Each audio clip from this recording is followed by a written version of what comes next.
민수기 18장 21절에서 32절까지죠. 21절, 32절 읽습니다.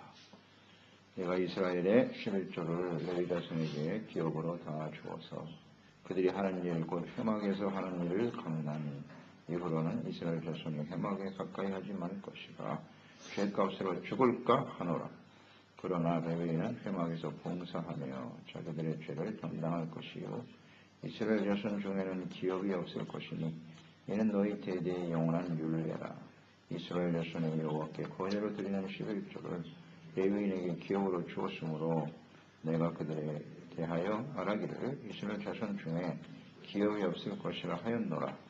여호와께서 모세에게 말씀하여 이르시되 너는 레위인에게 말하여 그에게 이르라. 내가 이스라엘 자손에게 받아 너희에게 기업으로 준 11조를 너희가 그들에게서 받을 때에 그 11조를 거제로 여호와께 드릴 것이다.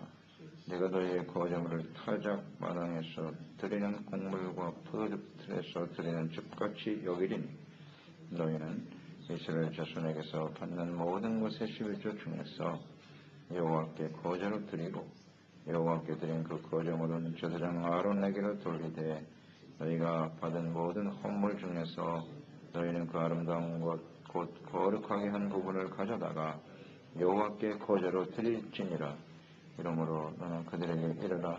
너희가 그 중에서 아름다운 것을 가져다가 드리고 남은 것은 너희 레위인에게는 타작마당의 소출과 포도즙들의 소출같이 되리니 너희와 너희의 권속에 어디서든지 이것을 먹을 수 있으면 이는 회막에서 일한 너희의 보수이니라. 너희가 그중 아름다운 것을 받들어 드린 이로 말미암아 죄를 감당하지 아니할 것이라. 너희는 이스라엘 자손의 성물을 더럽히지 말라. 그리하여야 죽지 아니하리라. 아멘. 감사함으로 헌신하라. 아론의 아들들 제사장들과 레위인들은 오직 성소에서 하나님을 섬기는 일에 집중하도록 하기 위해서 하나님께서 친히 그들의 기업이 되게 해주시겠다고 약속하셨습니다. 이것이 바로 하나님의 나라와 그의 의를 먼저 구하는 일이죠. 하나님 앞에 택함을 받은 사람들이고 이스라엘 백성들을 중보해야 될 중요한 직무와 사명을 맡은 사람들이기 때문에 그들은 무엇을 먹을까 입을까 마실까 염려해서는 안 되고요. 하나님의 나라와 의를 먼저 구하는 일에 힘써야 되는 것입니다. 삶의 우선순위를 잘 해야 됩니다. 제사장들도 레위인들도 우리와 똑같은 사람이기 때문에 먹고 마시는 일에 예외일 수는 없단 말이죠. 그렇지만 어떤 것을 우선해야 되느냐 하는 문제죠. 하나님 나라와 일을 먼저 구하는 자신에게 주어진 직무의 중요성을 깨닫고 그 일에 온전히 헌신할 수 있도록 하나님께서는 배려해 주셨습니다. 그 사명을 잘 감당하기만 하면 하나님께서 기업이 되어 주셔서 그들의 모든 필요를 채워주시겠다는 주님의 약속입니다. 이 약속은 영원한 규례라고 하셨거든요. 영원한 소금 언약이다. 소금 언약 변하지 않습니다. 지금도 이 약속은 계속되고 있는 것이죠. 하나님이 기업이 되어 주시겠다고 하셨는데요. 그들의 필요를 어떻게 채워주시느냐. 제물로 드려지는 것과 또 이스라엘의 모든 자손들이 드리는 11조 이것을 그들에게 주도록 하셨습니다. 그들이 기업이 되는 부분이죠. 이스라엘 자손들이 드리는 11조 이 11조가 바로 제사장과 레위인들을 위해서 필요한 것이죠. 이스라엘 자손들은 마땅히 소산의 11조를 하나님께 드려라. 11조라고 하는 것이 자신에게 주어진 모든 것이 하나님의 것이다. 이것을 인정하는 거 아니겠습니까? 제물의 주인은 하나님이시고 우리가 이렇게 살아갈 수 있도록 해주시는 분이 하나님이시다. 이것을 인정하는 거죠. 주권을 인정하는 것이고 모든 것이 하나님의 소유임을 인정하는 것이고 그래서 하나님께 드리는 것인데요. 11조를 드리는 것은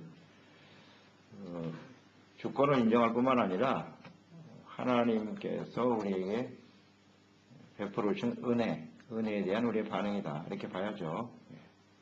우리가 이렇게 살아갈 수 있는 것은 하나님의 은혜다. 그런 거로 은혜 받은 사람은 감사하는 마음으로 드려야 되겠죠. 감사하는 마음으로 즐거운 마음으로 11조를 드리는 것이 마땅하죠. 그게 이스라엘 자손. 세상 사람들과의 구별이죠. 구별입니다.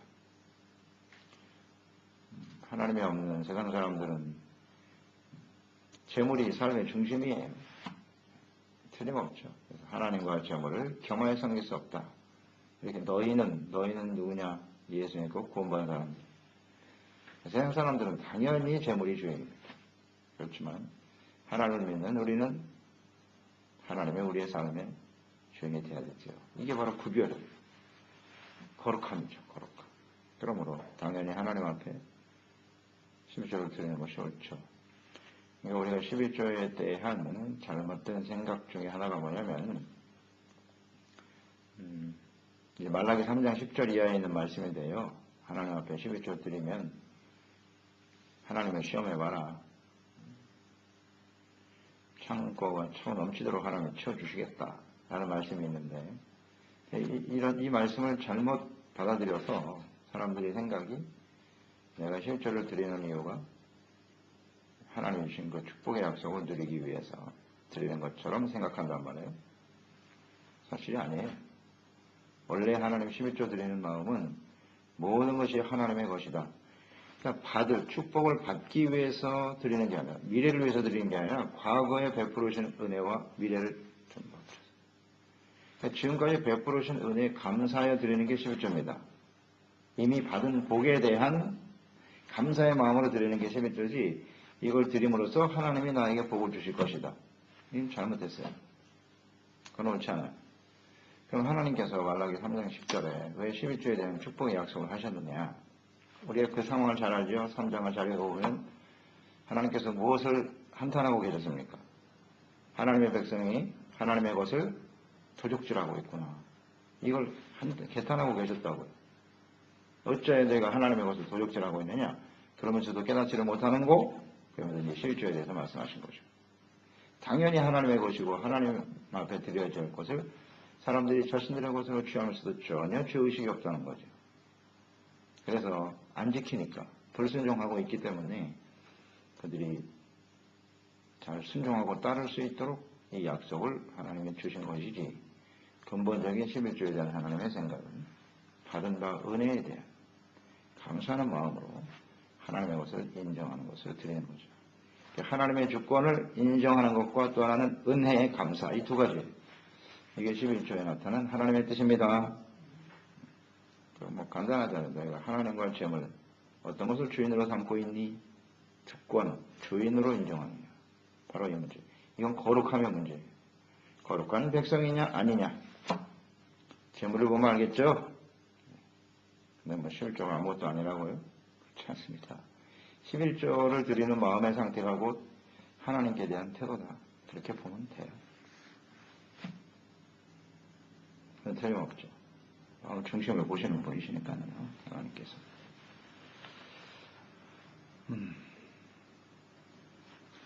22절, 23절에 보면 레위 자손이 아닌 이스라엘 자손이 회막에 가까이 하게 되면 그 죄값으로 죽임을 당하게 된다. 다시 한번 강조하셨어요. 하나님의 레위인들만 하나님께 나아가 섬길 수 있도록 하셨다.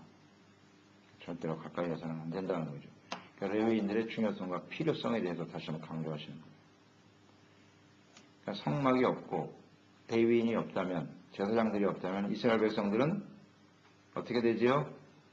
하나님의 진노의 심판 가운데 직면하게 되는 거예요. 매우 중요한 말씀이죠. 죄산 받으시는 길이 없으니까요. 그 중요성을 인식을 해야 돼요. 성막과 레위인들을 바르게 하나님 앞에 헌신하고 섬길 수 있도록 하기 위해서, 하나님이 그들의 기업이 되게 하기 위해서 이스라엘 자손들에게 11조를 하나님께 드리고 그들이 그 사역을 감당할 수 있도록 백성들이 헌신하는 거죠. 함께. 이게 하나님의 뜻이에요. 그러니까 이런 하나님이 세운 이 말씀, 율법, 여기 하나님의 뜻이 잘 나타나 있는데 이것을 깨달아야 돼요. 우리가 왜 이것을 드려야 되는지 이걸 이해를 못하고 있다는 우리가 하나님을 바르게 섬길 수가 없겠죠. 섬길 수가 없습니다.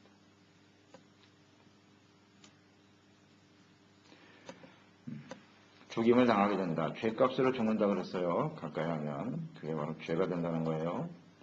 또 하나, 레위인들 역시 회막에서 봉사하면서 자기들의 죄를 담당해야 한다. 성소에 있다고 해서 그들이 다 죄가 없는 것이냐? 그렇지 않다. 하나님을 섬기는 사람들도 스스로 자신의 죄를 깨닫고 정결케 한 상태에서 주님을 섬겨야 됩니다. 정결하지 않으면 하나님의 성물을 먹을 수 없습니다. 말씀에 나와 있죠. 레위인들이라고 할지라도 정결하지 않은 상태에서는 먹지 못한다 그랬어요. 정결하지 못한 상태에 먹으면 그게 죄가 되는 거예요. 자신의 죄를 담당하게 철저하게 회개하고 돌이키는 사람이 필요한 것입니다. 특별히 레위인들이 성소에서 섬기는 일을 봉사라는 말을 썼네요. 봉사라고 돼 있죠? 23절에 나와 있네요. 레위인을 회막에서 봉사하며 이렇게 돼 있잖아요. 그 봉사라는 단어가 중요하죠. 그러니까 레위인들이 하나님을 섬기는 성격이 뭐라고요? 봉사다. 봉사는 뭐죠? 값을 받기 위해서 일하는 게 아니에요. 봉사라는 성격을 잊지 말아야 돼요. 봉사는 받은 은혜에 대해서 감사하는 마음으로 헌신하는 게 봉사예요. 대가를 받기 위해서 하는 건 봉사가 아닙니다. 그러니까 레위인들은 주님을 섬기면서 무슨 대가를 바라고 일해서는 절대 안 된다는 거예요.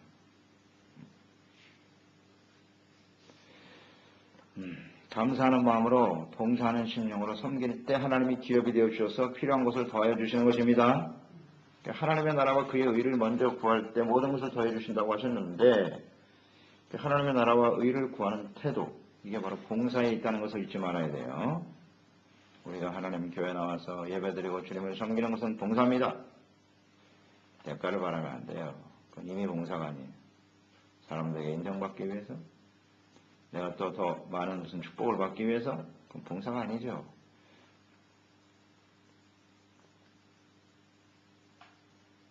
잘 생각해야 합니다. 하나님 아시지 않겠습니까? 우리 중심을 다 보고 계실 테니까요. 이 봉사하는 태도를 항상 잊지 말아야 돼요. 사람들이 알아주지 않다는 건 상관없어요. 그게 무슨 의미가 있어요? 내가 하나님께 받은 은혜가 너무나 감사하기 때문에 헌신하니까 그 봉사를 하나님 보고 마음을 보고 확인되면 하나님의 기업이 되어 주셔서 우리의 모든 삶을 채워 주시더라. 아멘. 이게 바뀌면 안 된단 말이에요. 대가를 자꾸 삶의 중심으로 두려고 하는 이런 유혹이 굉장히 강하죠.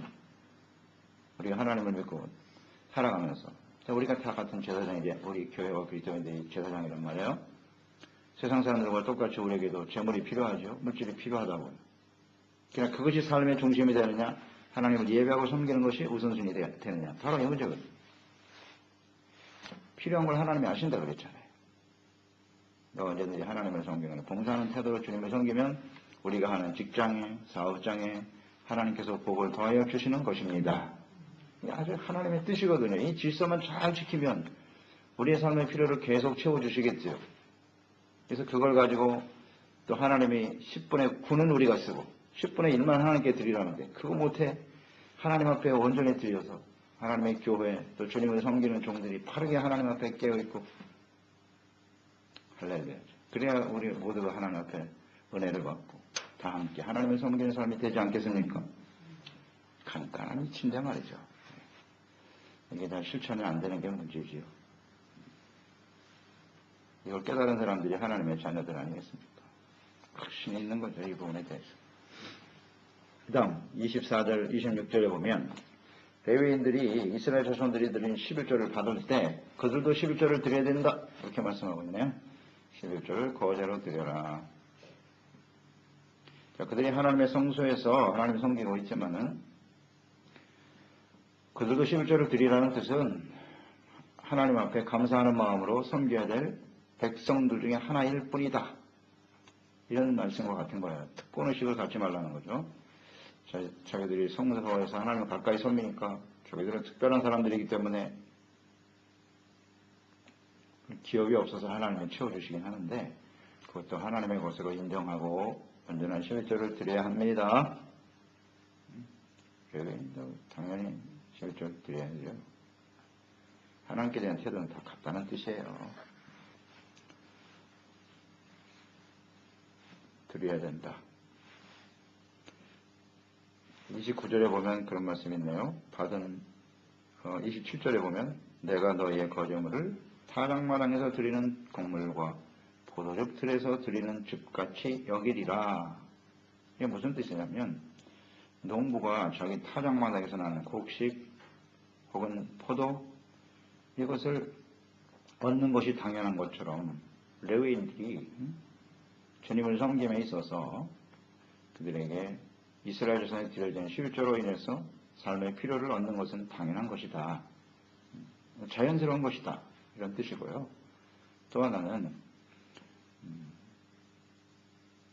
농부들이 소출을 얻어서 10분의 1을 구별하여 하나님께 드리는 것처럼 레위인들도 역시 그와 똑같이 자신들에게 주어진 소득에 대해서 하나님께 11조를 드리는 것은 마땅하다.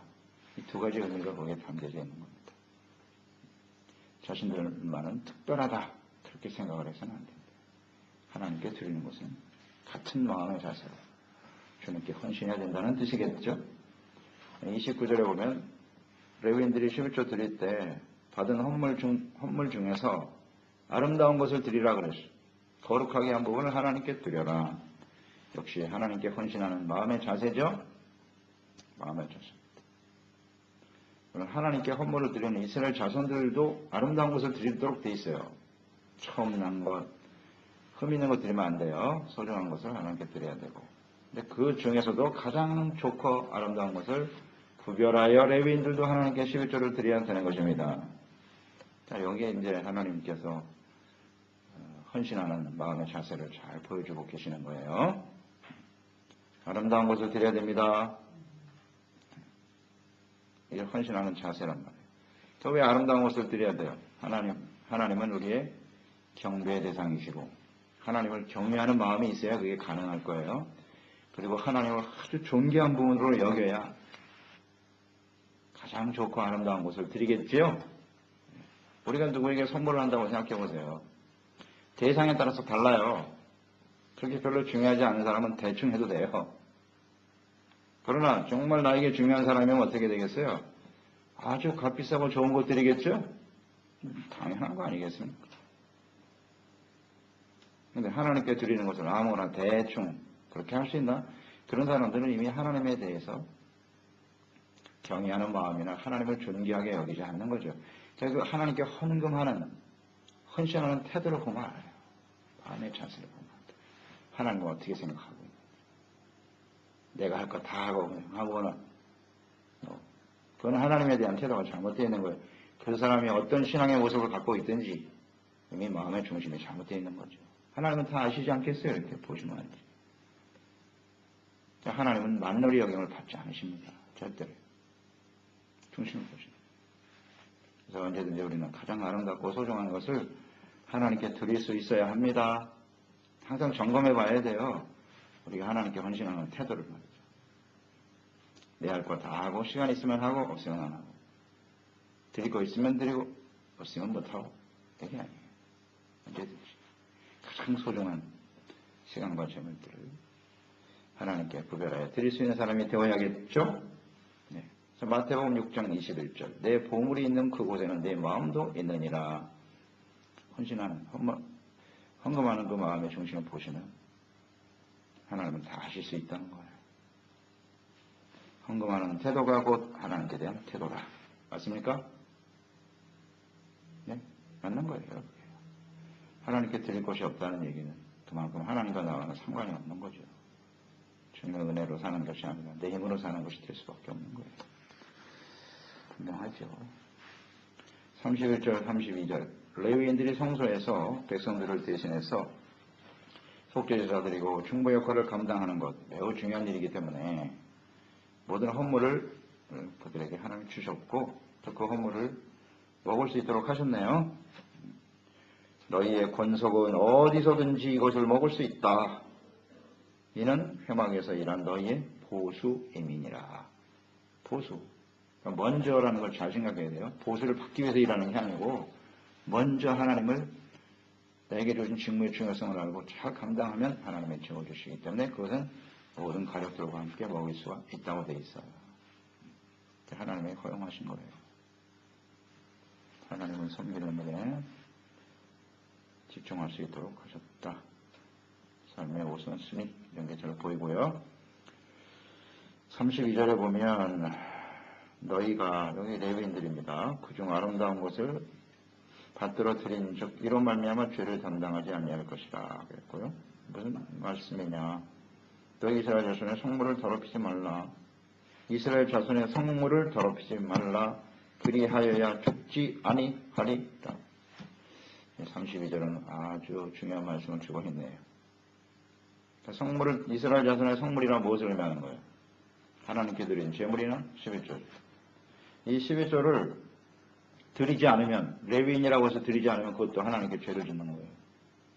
성물을 더럽히게 되는 거예요. 그게. 아름다운 것을 받들어 드려야만 너희의 죄를 담당하지 않게 된다. 그러니까 레위인들이 하나님 앞에 11조 드리지 않는 것이 그건 뭐가 된다고요? 그게 죄라고 나와 있어요. 죄잖아요. 여기 정확하잖아요. 죄라고 돼 있고 그리하여야 어떻게 해요? 죽지 아니하리라. 반대로 생각해 보세요. 이 성물을 더럽히면 어떻게 되는 거예요? 죽습니다. 이게 매우 심각한 거라고요. 이게 하나님 앞에 특히 레위인은 하나님을 가까이서 섬겨야 될 사람들인데 본을 보여야 될 거 아니에요. 그들이 하나님께 11조를 드리고자 하는 정말 감사하는 마음이 없고 헌신된 마음이 없다면 이건 하나님의 주권과 은혜를 인정하지 않는 태도인데 그런 사람이 과연 하나님 앞에서 바르게 주님을 섬기고 백성들을 중보할 수 있을까? 있을 수 없다는 겁니다. 하나님께서. 그러니까 죽는 거예요. 죽는 겁니다. 이게 참 엄하죠. 그러니까 이스라엘 자손들에게 있어서는 뭐 11조 안 드린다고 해서 죽는다는 말씀을 안 하셨어요. 사실은 율법을 보면 그렇게까지는 말씀을 하지 않으셨는데 이 레위인들이기 때문에 이것을 실천하지 않으면 너희는 죽는다 이렇게 되었어요. 필요 없다는 겁니다. 자격이 없는 거예요. 자격이 없어요. 당연하겠죠. 그 하나님을 경외하는 태도가 없는 사람이 어떻게 중보자가 되겠어요. 중보자. 이런 부분을 우리가 좀 생각하면서 이것은 뭐 죄종들에게 해당이 되는 말씀이기도 하고 그 다음에 이제 우리 모두가 다 하나님을 섬겨야 될 제사장이다라는 입장에서 우리가 보자 말이죠. 그렇다면 우리가 하나님을 바르게 섬기고 중보해야 될 책임과 또 하나님의 특권이죠. 이런 건 특별한 은혜를 받는 사람들인데 그럴 때 우리가 하나님 앞에 언제나 11조를 드리고 헌신하는 것은 매우 중요하다.